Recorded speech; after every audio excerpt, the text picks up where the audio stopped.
I once accidentally bought a horse. Sorry? You bought a what? A horse. A horse? Sorry, I missed the S. You claim that you once accidentally bought a horse. Am I right? You're right. Right, fine. We're all clear. Under what circumstances? What did you think you were buying? I never thought I was buying anything. I thought I was renting.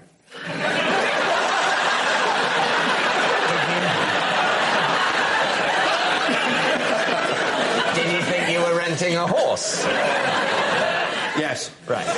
So you paid to rent a horse, and then at the end, when you tried to return the horse, they said, "What the hell are you doing? I've been trying to get rid of Psycho for years." That's pretty much it. How long had you imagined that you were going to rent it for? We thought we were going to rent it for like 25 minutes. And did they charge you? It was in Bulgaria on holiday. OK, so what did it cost in local Bulgarian currency? What is the local Bulgarian currency?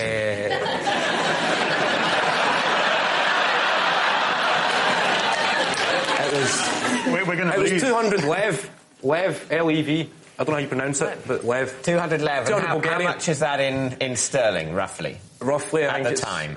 At the time, I think it was at £90. So we thought it was a good deal. £90 for 25 minutes? For 25 minutes on a horse. But you said we thought we were going to rent it for 25 minutes. There was me and my friend. So you were It was a lad's holiday, we were 18, we thought we'll go horse riding. In Bulgaria. In Bulgaria. Did you question the odd sort of time slots they were going for? I've never been pony trekking, but I imagine they sort of rent you the horse for perhaps a couple of hours. Well, or at least a solid half hour. You get 25 minutes and then the horse needs a break for 5 minutes and then somebody else you keep the horse forever. Well, I never knew that. What happened when you tried to take it back? The guy explained to us that the guy was gone. The guy... Never say the phrase on this game. The guy explained to us that he'd gone. Well, there was two. Never say that. There was two different guys. There was two guys. Go through me if you want to speak to my client. There was Guy A. Guy A. That's a Bulgarian name. It's very well known. The most famous Bulgarian name. Right, Guy Dimitri. I think that... No, Guy A. And Guy B. Right? We thought we were going horse riding and we were heading towards the place where you actually hire the horse. Stables. The official... the stables, right? I think he's making it up, and I'm on his team. Bit of patience, Brian. Come on, right. We met a guy on the way who had a horse, and we thought he was doing that thing, in Asda, when you've got a shopping trolley, and you're taking it back, and somebody else needs a trolley, and you say, "Do you want that one?" So we thought the guy was saying, "I don't need to go all the way to the actual stable. I'm from the stable, so just hire this horse." That's what the guy said. Yeah. So we thought, all right, there was a bit of a communication breakdown. There was a Bulgarian guy trying to speak English and two Scottish guys trying to speak English. So we thought the guy had gave us the horse to ride and come back in 25 minutes. Were you not surprised? I mean, I've never been on holiday to Bulgaria, but I imagine that things would be a bit cheaper in Bulgaria than in Britain. Were you not surprised that it cost you the equivalent of £90 to hire a horse for 25 minutes? It was 25 minutes each, so there was two of us. Yeah. Right. So we chipped in for a horse. For 25 minutes each. But still, even if you thought you were going to get 25 minutes each, that's a lot, isn't it? Oh, it's an hour. You need to give the horse a break, as I said. But let's forget about the 25 minutes. Just forget about the horse. Forget about the horse. That's absolutely, obviously bullshit. You take the horse back. Guy B, who's the guy you met on the way to the stables... He's gone. He's gone. No sign of him. No, he's gone. So you say to Guy A, well, we hired this as part of your not bothering to actually go to the stables but getting it a few hundred yards away scheme. We hired this horse for 25 minutes at an extortionate rate. Nevertheless, here it is. And what did he say? We went back to the place where we picked up the horse. Oh, so not to the stable? No. But to the random never got point right. in the road? 100 yards from the stable. So you, bewilderedly, where has the mysterious man gone? I would have thought that logically, when you were returning it, having thought that it had come from the stable, but you'd been lucky not to have to walk to the stable before hiring it, you might nevertheless have thought, well, the stable's where it's got to go back to, rather than, well, Sodom, this is where we picked it up from, I'm not actually taking the stable. I'm going to stand here, 300 yards away from the stable, going, come over here! Come and get your own horse! At which point locals start waving, going, no! You keep! Kevin, look at me. You're taking the horse back. Look at me! What happened next? Come on, Kevin. Come on. Right. So where are we taking off from? You're taking the horse back. Let's go back to the start. Kevin Bridges, for the love of God, please tell us what happened. Right. We bought a horse. We thought we'd rented the horse. We'd done the horse riding, took it back to the initial place we picked up the horse. Yes. Locals explained we'd went to a counterfeit horse guy. It wasn't the official horse riding stable. This was a counterfeit horse. This wasn't a genuine horse. This was maybe two guys in a costume. That would explain the 25 minutes. Yeah. I can't only do 25 minutes. The giveaway was after 25 minutes, and Rob went...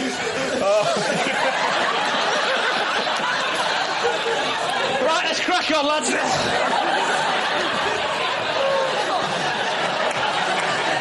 So, David's team, what do you think? Truth or lie? I mean, the trouble with this game is it plays tricks with your mind. But I don't think it's true. You don't really. It's got to be, hasn't it? It's got to be a lie. Got to be a lie. Yeah. Saying it's a lie. Right, so here we go. It really is. Here's the moment. This is more than any other episode I've done of this show. This is the moment we've been waiting for. Kevin Bridges, is it true or is it a lie? It's true.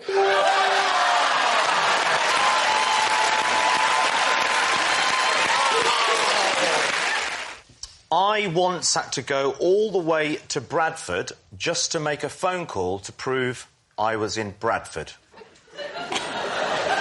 Please, team. OK.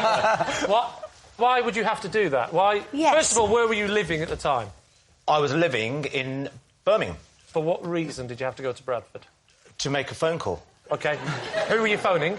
Who was my dad, actually. He was calling, And your dad lived in? Birmingham. Were you living at the family home at the time? I was, yeah. You leave your family home to go to Bradford, Yes. phone your father in Birmingham Yes. to prove you're in Bradford. That's it. Absolutely. What was your reason for being in Bradford? But to make the phone call. Yes. You said. I think it's better you stay out of it. Rob, can I just say, we already know why he was there. He was there, we all know, there's no doubt about why he was there. He was there to prove he was in Bradford, to phone his dad. We know that. There's just one tiny, it's only tiny, tiny thing, if you could just get that for me. Yeah. And that tiny thing is, what are you talking about? Just that. Once I've got that, the rest of it is all in place. It's just that little thing that I want to know. All right, I'm working that out. Yeah. I've got it. Why did you need to prove to your father that you were in Bradford? Sorry, don't, Rob. I said that exact sentence. Don't make it out that I was going, oh, hey, melons! I'm just one of life's natural communicators. I'm able to convey it. Unless Adil's going to say to me, if only you could say it in a soft Welsh accent, I'd understand. None of that made sense, you interpreted for Could me. you put it in a Welsh accent and then we could try? Here we go.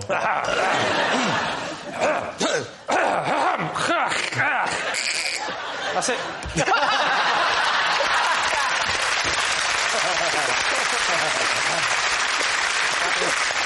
So the question, Adil. Yes. Yeah. Why? Why were you in Bradford? Why? No.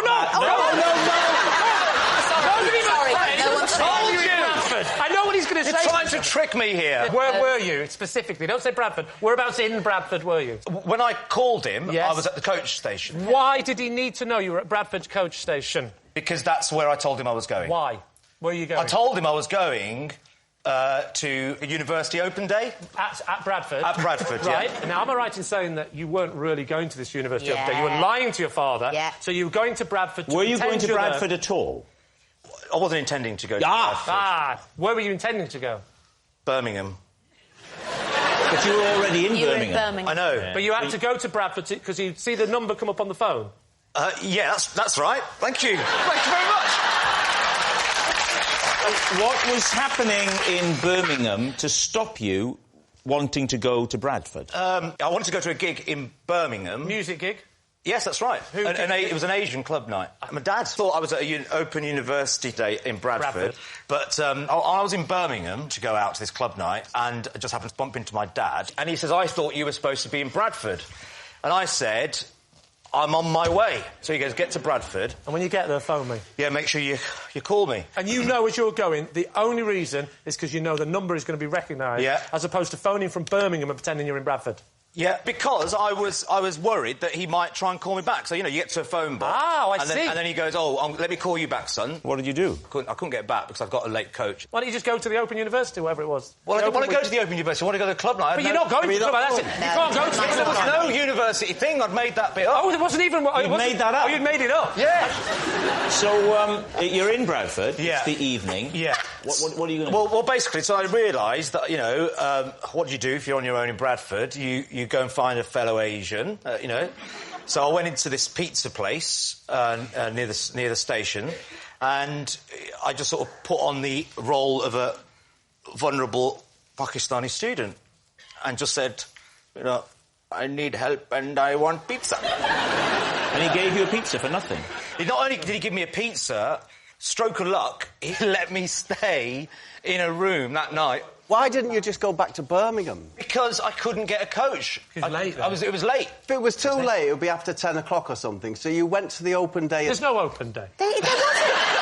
It's a very... There is no open day. It's a very... He has told his father... Exactly. I'm now all over this. Yeah.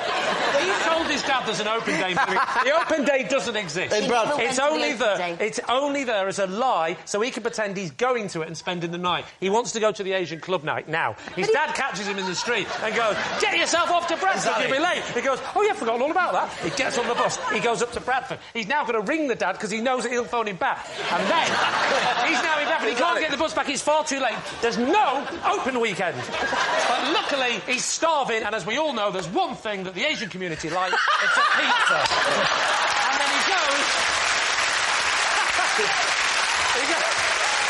The famous Pakistani pizza! Can I just ask you, did you like the look of the university? I mean, did it appeal to you? University! Oh, all right, so Lee, what do you seem to know it better than him? Yes. I think it's true because he threw up a lot of smokescreen tissue, smokescreen. So he's covering up. I know what you mean. He told us nothing. He told us nothing, which is, I think, why it's true. What do you think, Bob? I think it's true. You think it's true? Yeah. Then I'll go with my team and say We're all it's going true. for true. OK. Adil, was that true or was that a lie? Sorry, Dad, it was a true.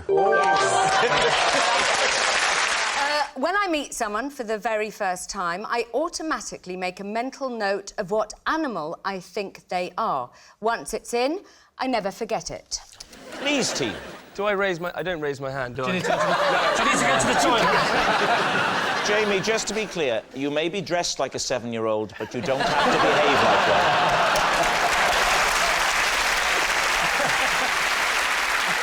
Claudia, so we met for the first time. Yes. What animal did you choose me to be? Ferret. A ferret? Why a ferret? Well, small, friendly, could pet, not in a weird way.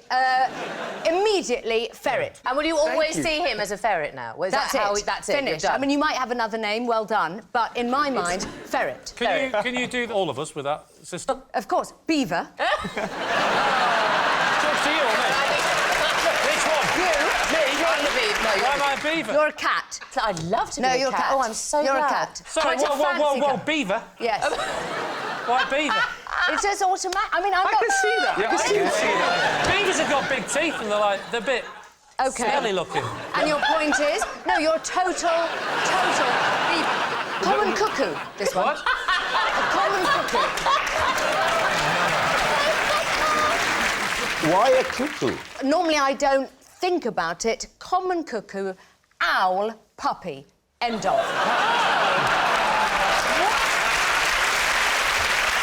What breed? You can't just say puppy. That's got to be a breed. All right, if I'm pushed, red setter. Yes. Happy with that? Yeah. Well, I think I'm the only one who isn't happy. I'm a cuckoo. I'm not too happy with the beaver. I'm pleased with owl. Yeah. I'll be honest. I'm happy with that. I would love owl. I would have loved owl. Yeah, but you're nowhere close to an owl. Yeah, but... So, Claudia. I'll say Claudia, I mean meerkat. You have got a bit of meerkat about you, haven't you? OK. Yeah. If I was going to do it to myself, camel. Camel? Why camel? I'm pure camel. I'm 100% camel. Maybe 3% mouse. 3% mouse, 97% camel. There you that was go. a hell of a mum and dad relationship. You wouldn't like to be the mouse in that relationship, would you? Why do you do it, though? Does it help you remember the person's name or something? I've just done it forever. I think we might have started when we were young and we had a teacher who was a little bit human, but mainly cow. Well, she's certainly given an encyclopedic response. She has done very well. In fact, I would say it's instant with you. I can tell it's instant. Done. It's gutter, isn't it? Name anybody. So, without pausing or hesitating, tell us all again what we are. OK. Easy. Cat, beaver, ferret, common cuckoo, owl, baby red setter. I just do it. I can't help it. So what are you thinking, Lee? You think it's true? Yeah, I think it's true. Genuinely, I think it's not true, but there's one bit in it that makes it feel true. The word Claudia. You saying it's true? It's true. OK, Claudia, truth or lie? It is a lie. This week, each of Lee's team will claim it's them that has the genuine connection to the guest, and it's up to David's team to spot who's telling the truth. So please welcome this week's special guest, Mick.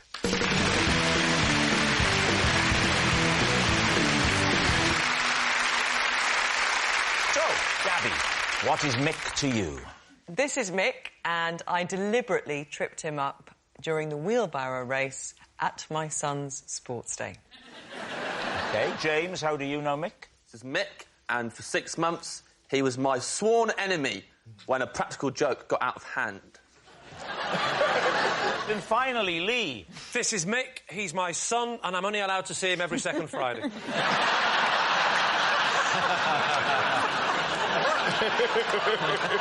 Sorry, no, that's not it. This is Mick. I once took him home from nursery instead of my own son. So there we have it. Is Mick Gabby's cheated child, James's feuding friend, or Lee's traded toddler? David's team, where would you like to begin? Well, Gabby, the wheelbarrow race, you were also a competitor. What was the format of the race, and how did the accident Your happen? classic sports day wheelbarrow race. Child is the wheelbarrow. I was driving my son as a wheelbarrow, and Mick's mum, Barbara, was driving him. And there's always a lot... I feel our family gets a lot of pressure on sports day because my husband was an international rugby player and I did sport. And people always look at us as if they're the ones to beat. You know, I always feel that added dimension of competitiveness. You were a rhythm gymnastic, weren't you? I was a gymnast. Yeah, I think they're looking more at him. Carry on. So we were in the lead, my son and I. And you know, like in your peripheral vision, you can feel somebody coming. And as we got to the turn, they were level with us. And my son's arm buckled, and which is, for a wheelbarrow race, is a bit of a no-no. So it takes you a couple of seconds to recover. So now we're behind. Quite painful for your son as well. Perhaps that should be the main concern. Classic sports person. Oh, That's a no-no! We need this! We got back level with them, and I'm ashamed, obviously, about what happened next. So I can feel, you know, these horrible thoughts coming into my mind. You know, we could take him out. You know, we could. Wow!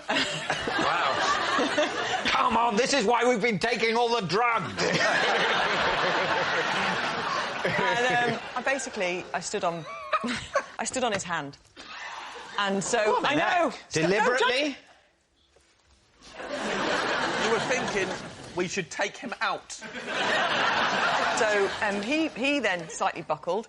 So Which is a no-no. He got himself back into the race, and I decided that I couldn't let us win because that could be construed in some people's eyes as cheating. Standing on the opposition's hands. And in some people's eyes, physical assault. So I had to then sabotage us because I couldn't let us win. So I deliberately kind of pushed my son into the ground. So you assaulted 2 children. I kind of just, pretended to trip onto Reuben. So, right. And then his arms buckled, double buckle, which is a no. No. And that meant... Reuben is your boy? Yes, oh gosh, yes, yeah. You know, the one with the face like that. All right, who would you like to speak to next? OK, James. So Mick became your sworn enemy because of a practical joke. That got out of hand. That got out of hand. Yes. So what was the practical joke or prank? First of all, I'll say for the record, before we carry on, I hate this boy. I'm nothing but content for him, and I'm furious he's got on this show. I just think I feel I can only see him every second Friday.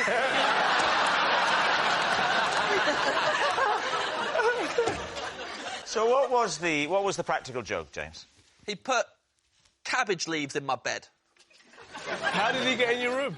I was staying at his house. On a sleepover? How old are you? A few years ago. Yeah, well, he wouldn't have been born. He was 9. And you were, what, 31? I was, what, 28? 29? And how do you know him? I know his dad. He's his son.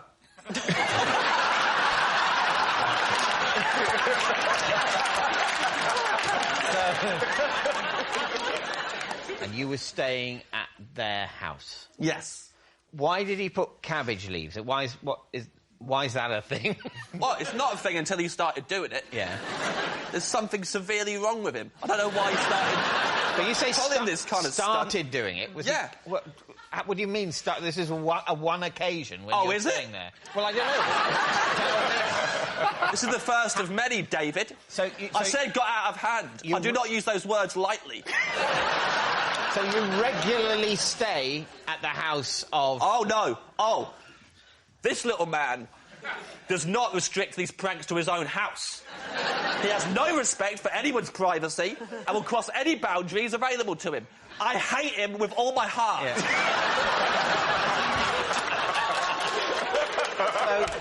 So he initially put cabbage leaves in the bed you were sleeping in when you were staying at his father's. Yes. Right? And then subsequently... Yes. He has followed you and put cabbage leaves in other places you've been sleeping. No. OK? What then? He sent me a cabbage in the post.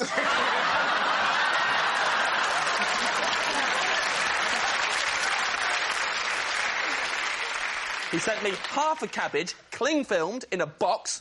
I was out when they delivered it. I had to go to the post office to pick it up.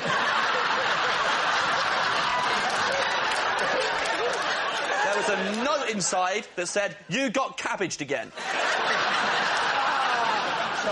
So he's doing that. Did you, bearing in mind that this is a minor, did you at any... It was a major, as far as I'm concerned. Did you at any point retaliate?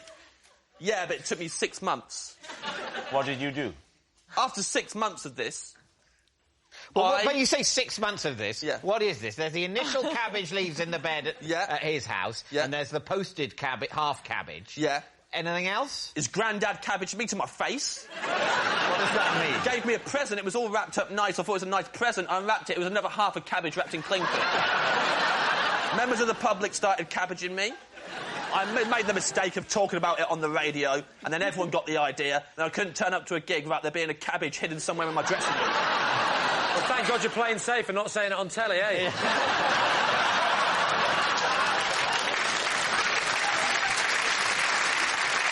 So, did you retaliate? I absolutely did. I removed all of his belongings from his bedroom and replaced them with cabbages. That's, I would say, a disproportionate response. 6 months of my life, David. 6 months of my life of not knowing where the next cabbage was coming from. It was horrible. I had to go big. I've been cabbaged so many times. Someone started a Twitter account, was tweeting pictures of cabbages on me every day. They said stuff like, oi, oi, Savoy. It was horrible. And that was just the tip of the iceberg. It's a lettuce, you idiot. Oh, but come on, cut me some slack. No. I would say that anyone who can enjoy that joke about a lettuce would have to be a sociopath. All right, on to Lee. Lee, remind us of your story. This is Mick. I once took him home from nursery instead of my own son. Why did you not recognise your own son by using your eyes and knowing what he looks like? I do recognise my own son. But we had this new pram, and the pram... I put him in the pram. He was very young at the time, because, well, you have to go to nursery. And I put him in the pram. At nursery? No, not a pram, a push They're in a pram when they're sort of tiny. A pushchair, you make one mistake. You say lettuce instead of cabbage. They're on your back. You say pram instead of pushchair. I get to see him every other week. I'm stressed. I put him in the pushchair, and then I got chatting to all the other mums and dads and stuff. Got chatting, turned round. Little did I realise that one of the other parents had exactly the same pushchair, and because he was asleep, I just didn't bother talking to him because he was asleep. Pushed him and got all the way home. Long walk as well, because he goes to school in London and we live in Aberdeen. How long was it before you realised? Probably Glasgow. It was about... believe it or not, preferably do. Yeah, that's very much the question. Believe it or not, it was as I went into the front door and I pushed him towards my wife, who was coming towards me, and she said, "That is not my son." But the other mother would have recognised her child, so let's go to the other mother. Let's go to the other mother. What happened there? So, obviously, I'm not there to see the other mother. No, but presumably in the police interview later, you've gone through those details. No, I knew it would be a bit of a nerve-wracking experience, so I thought I'd better play safe and just keep him, and that's what we did. We just ended up bringing up another child. So I got into the house, pushed him into the house. Yeah. My wife said, "That's not my son." So I went, oh! I realised immediately what had happened, obviously. I turned round and I raced back to the school very quickly. So I got in just in time for them to go, "What are you?" And then... So you got back just in time. Got back in time. Just before Mick's mother was going to start screaming, my child has disappeared, my child has disappeared. Yeah, because what had happened is she was getting a bit frantic, but someone had calmed her down by doing the obvious and pointing to the child and saying, use your logic here. Yeah. There's a child abductors don't tend to leave a child as well. So, David's team. Is Mick Gabby's cheated child? Maybe. James's feuding friend? Maybe. Or Lee's traded toddler? No. I think that the cabbages, that is a good trick, because cabbages, when they get warmed up, stink. I also have, been to many a sports day where the parents do get incredibly competitive. I would probably lean towards Gabby. What about you, Melvin? Which way are you leaning? I believe Gabby, but James is just weird, so I believe him even more. Your paranoid view seems to be the whole country's in on it. Now everyone's sending you cabbages. Every time people laugh at me, I suspect they're my enemy, which makes my job very difficult.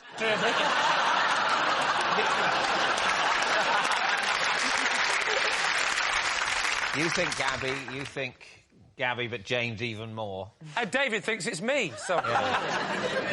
Oh, I don't know. James. You're going for James. Mick, would you please reveal your true identity? I'm Mick, and I am James's worst enemy.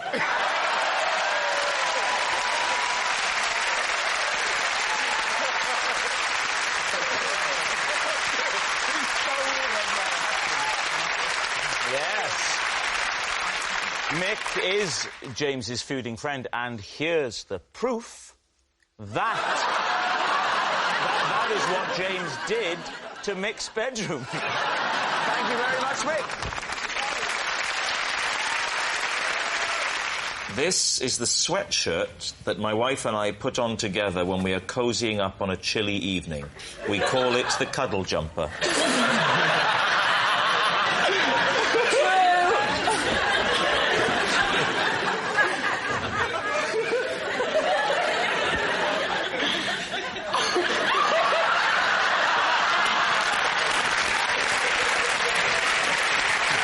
ask for the full demonstration with Nick? Would that be okay?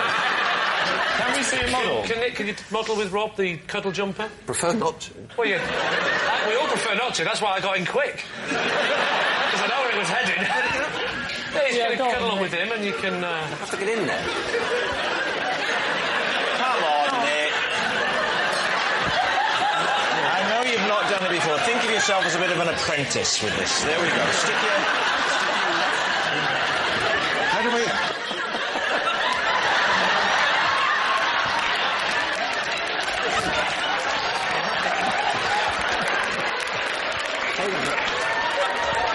So you have to get your arm down.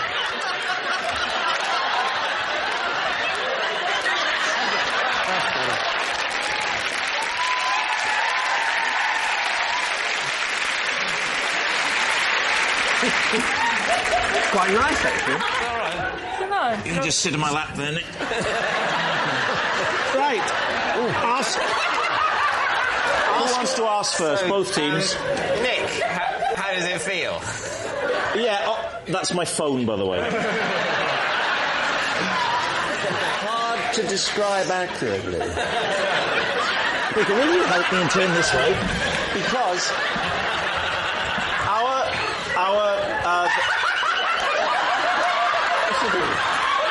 I'm not doing anything.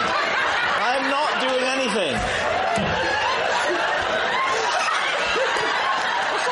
Our television room is very drafty.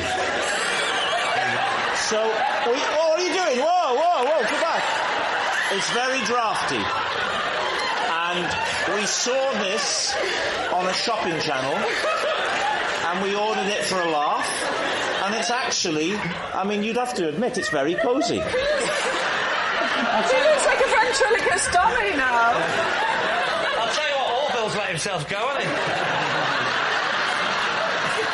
So we ordered it, and we don't wear it every night, but we do wear it sometimes. Is this the position you'll be in, where your wife will be... No, because we have more than one chair in our television room. So we sit on the sofa side by side. On the sofa, wouldn't it? Yeah, but we haven't got a sofa. Well, that's a good question. You have more than one chair. Have you got more than one jumper? It's a cuddle jumper.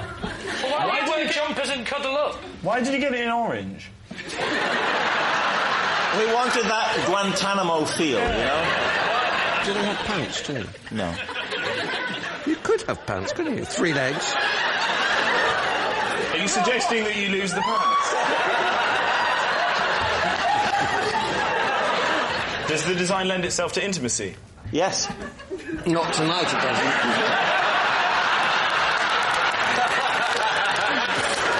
Time for a guess. What are you going to say, Lee? Miranda. I just really... I want to get in your jumper now.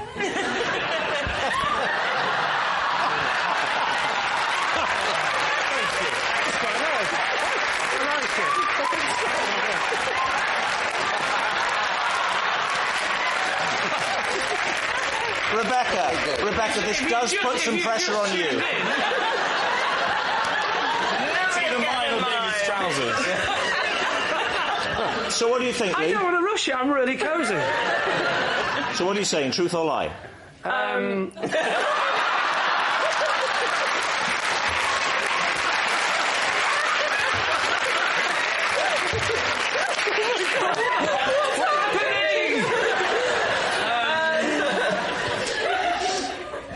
We think it's a try. It's a try. Hang on. We have to consult our other team member. Come over here.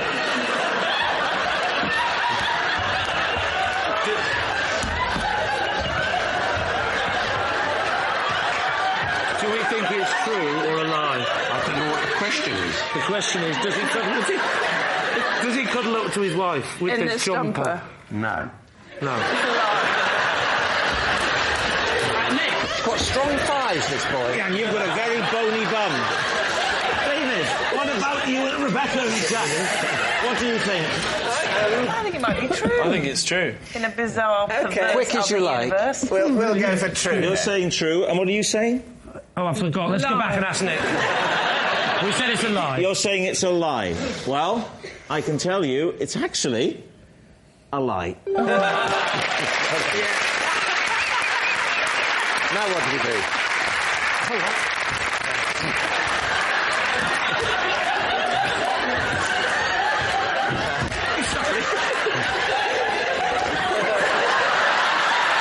It's great.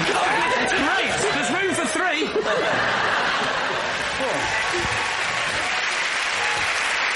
I once had a snog with one of the people here on Would I Lie to You Tonight. Whoa! One of us 6. Yeah, 6. You... Hang on a minute, I'm here as well. Yeah, 6. Yeah, could have been me. She didn't snog herself. That's true. That's true. Oh, God. Oh, my word. I think my poor grasp of mathematics has never been more cruelly exposed. So one of us 6 people... Why am I saying one of us 6? I know it wasn't me. One of them 5. Was it you? It's true. No, I'm Spartacus. You see, I definitely... Very awkward if all 6 of us have snogged. But she could only remember one. If it's true, will the person remember, or is it like a drunken thing, or...? I don't know if they will remember. This is getting awkward. If this is true, this could be very awkward. I don't know. How many years ago? I think it was in 98, so 15 years ago. Just a snog? Yeah. Oh, it's going to be David at university, isn't it? Why, did they go to university together? They're both Cambridge, aren't they? We did. Yes. And were you in the same...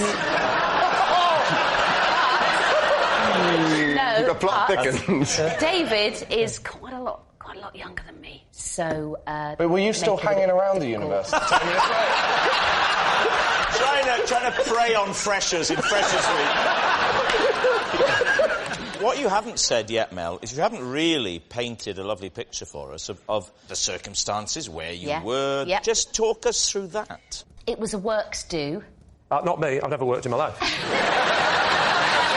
It was a works do, and everyone had been working very, very hard. It was a long series, and it was the end of term party. Stop end of looking series at me, party. Mel. What was the series? It was the England rugby team 2000. Was it a test series? It was a show back in the late 90s. Was it Late Lunch? It was called Late Lunch. So the show you did, Late Lunch, was the person you kissed a guest on the show, or were they a regular on it, or...? No, we were colleagues. This is a totally new type of round. This is... You stop trying to work out whether it's true or not, just who it was. Yeah. Who was it? Wait, who was it that you kissed? Was it Rob? Please tell me when you kissed him he didn't do that. Who was it that you kissed? Dermot. It was Dermot. Dermot? It was Dermot. Wow. This is a weird one now, because if it's not true, poor Dermot now has got to answer all these questions. I don't think you're allowed to question other panellists. This is not his card. No, we're in new territory. This has never happened before. Rob? My proclamation is thus. You can quiz O'Leary. However, he doesn't have to answer unless he so chooses. Well, to be fair, that's true with everyone. We're going to be legally required to speak. If you want to make people talk when they don't want to, you have to waterboard them. I'm happy to waterboard him if you want to... Mel, what was Dermot doing in this show? Dermot was the guy responsible for getting the audience in. Has Dermot said if he remembers this? Dermot, do you remember this? That would scupper my team's chance. I can't answer that. Yeah, that's handy. You mean no? So you were working on... I was working on London. What was your position? I was sort of audience researcher, so... Oh, that's handy. Just what she just said, yeah? In 1998, were you in a relationship, or is it OK to push you on this? I'm not sure. You said at the time, Dermot, that you weren't in a relationship. Oh, well, he can't have been then. Yeah. OK. So what are you going to say then, Lee? What are you thinking? That's an interesting one, this, isn't it? What do you think? It feels Plausible. Do you think? It's plausible. It is It's plausible. definitely plausible. But I just think O'Leary's been too kind of reticent on the details and the facts. Yeah, but he could be awkward because he doesn't remember, or he remembers very well and he's trying to play for his team. Gentleman doesn't tell. I think it's a lie. You think it's a lie? Based on O'Leary. Matt, what are you thinking on this? I'm not sure. I don't think the dates fit. Lie. Well, go with lie then. You're saying it's a lie? I think it might be true, but I'm going with my team and saying lie. Mel, it was a wonderful, wonderful tale. Was it true, or were you telling a lie? Well, Rob, gents, Dermot, I was telling the truth.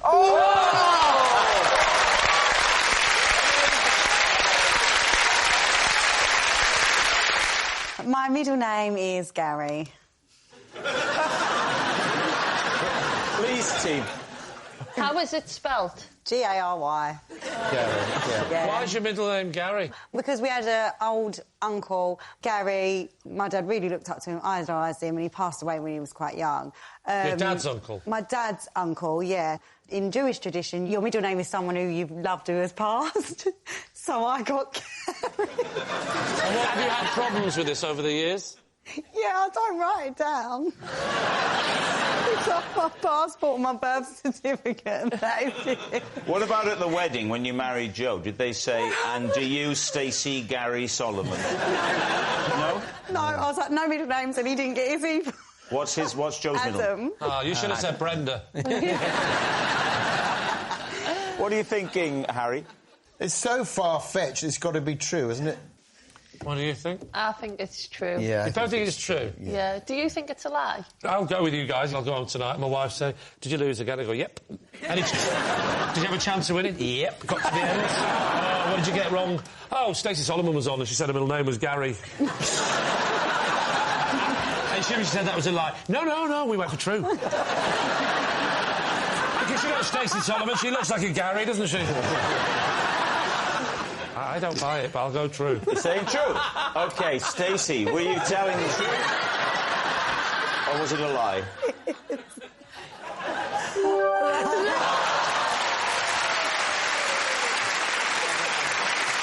What is the matter with you? While on a camping holiday in France, I invented a game my family and I couldn't stop playing. We call this game Milky Cow. David's team. Well, to explain the rules of Milky Cow.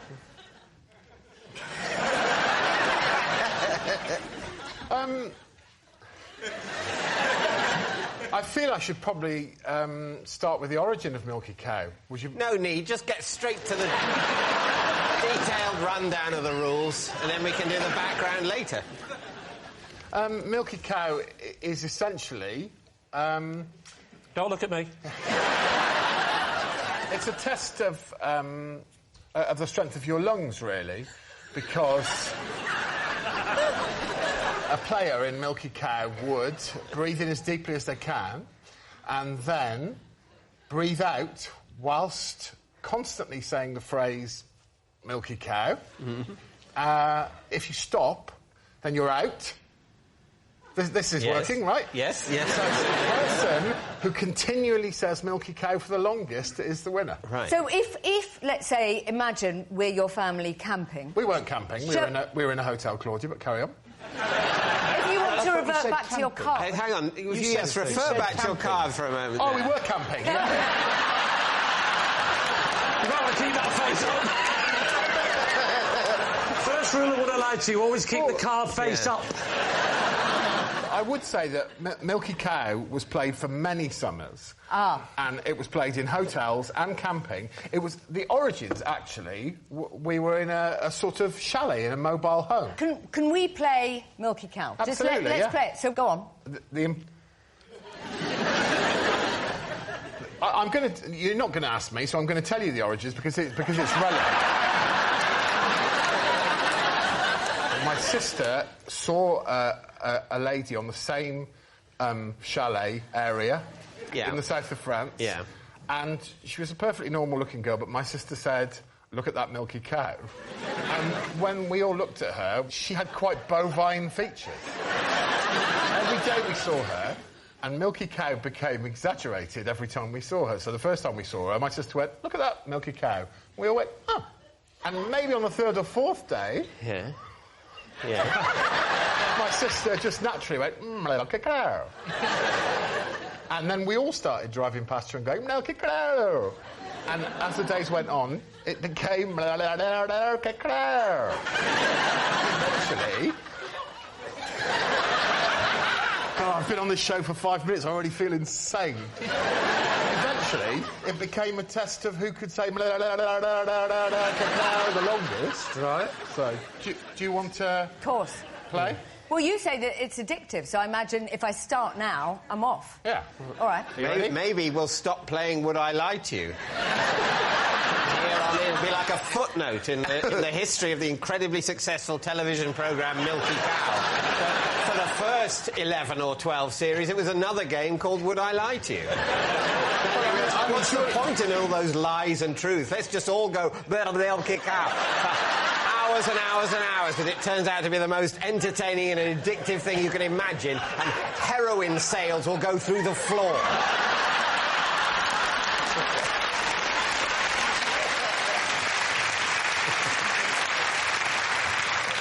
Greg, over to you. I feel a little on the ropes after that. Ready? OK. 3, 2, 1, breathe in. Quite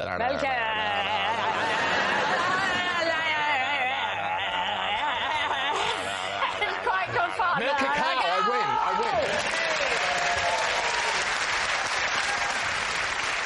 win. We're agreed, then, that Milky Cow is a brilliant game. Awesome. The question is, was it invented several years ago in the south of France, or was it invented a few minutes ago here? You think it might be true? Well, I mean, it's false. Most deaf. You're chatting, bro, but I think you developed an amazing game on the spot. So, I mean, if there's half a point for that, I don't know how it worked, but yeah. There are no bonuses for product development.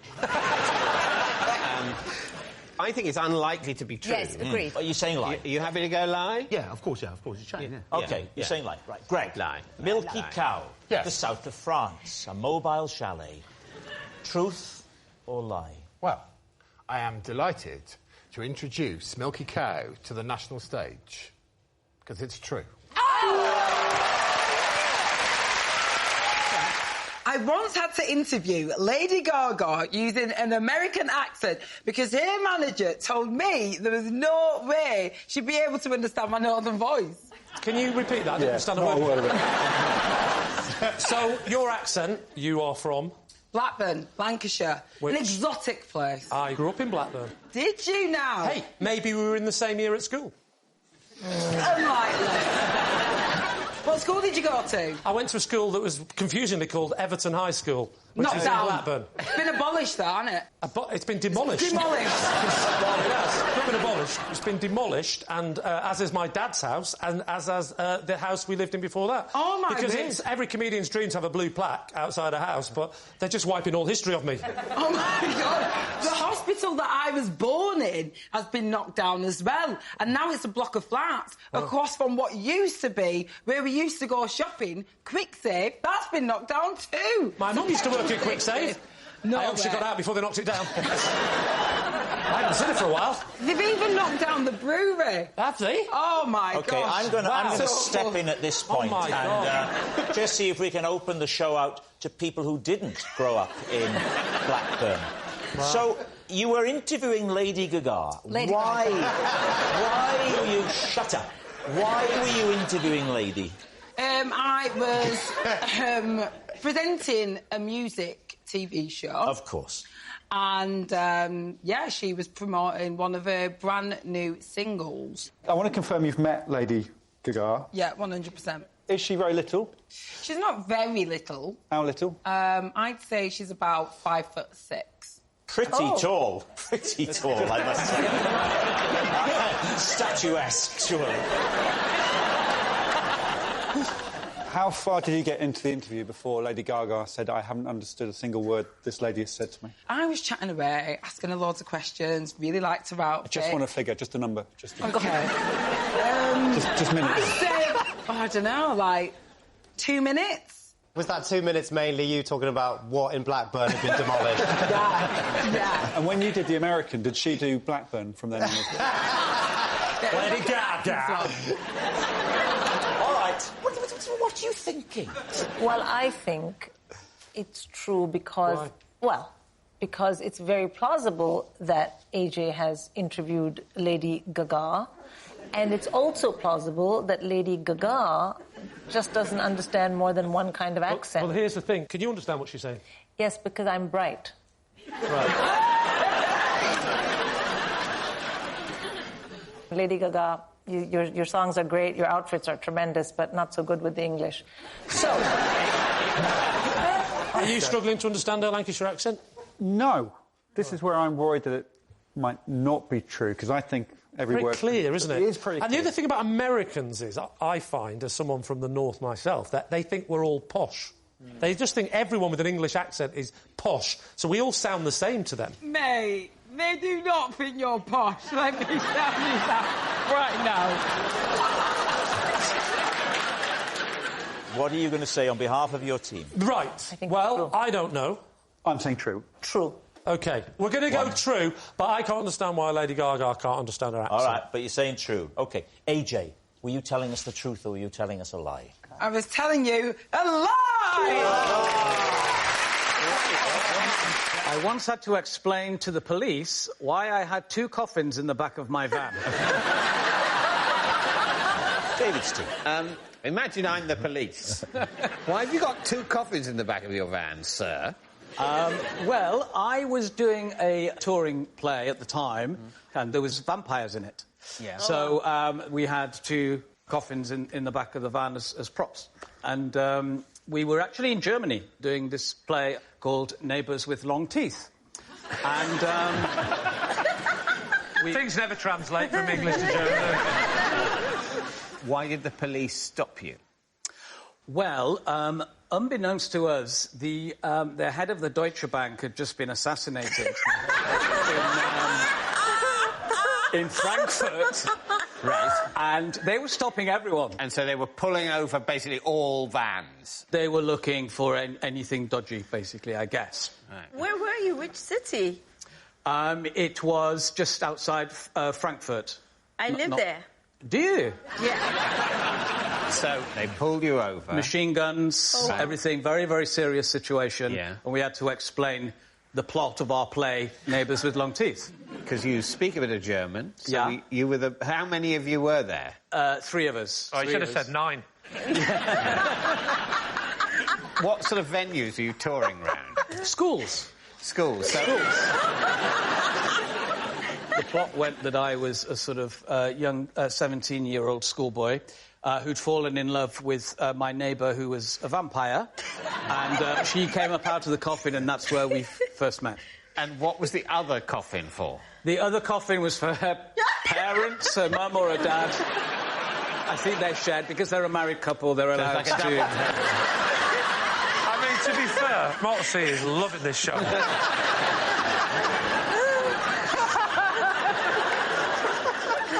And how did you explain all this to the police? It was a lot of mime. But it's quite a complex plot, so how would you convey it to them? I think they had more things on their mind than the they didn't get to Act 3. So, yes, at what point in your description of the story did they glaze over? Right, Bez, what do you think? Well, I love the plot of Neighbours with Long Teeth, and it's got to be true with Stephen, I reckon. You think true, Motzi? You don't think any of this is true, do you? You don't think this is really happening? But don't you remember when the president of the Deutsche Bank was assassinated in Frankfurt? When did this happen? It would have been late 80s. I just born. Like... So you're not a suspect? That wasn't a big part of your childhood. Let us tell you the story of the president of the Deutsche Bank. Well, what's it going to be? Well, I live around Frankfurt area. I mean, even if I wasn't there in the 80s, I think I would have heard the story. How old were you when you went to Germany? 18.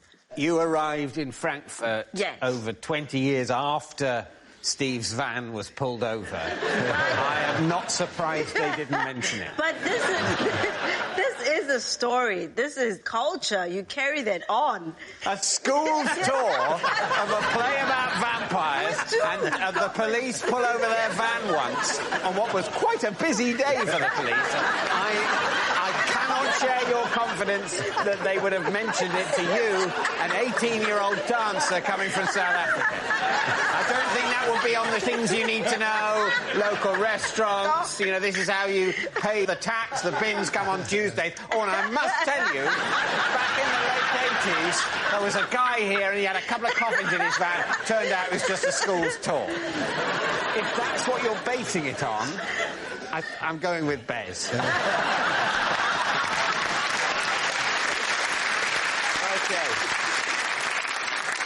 So you're saying it's true? Yes. So, Steve, was it true or was it a lie? True. And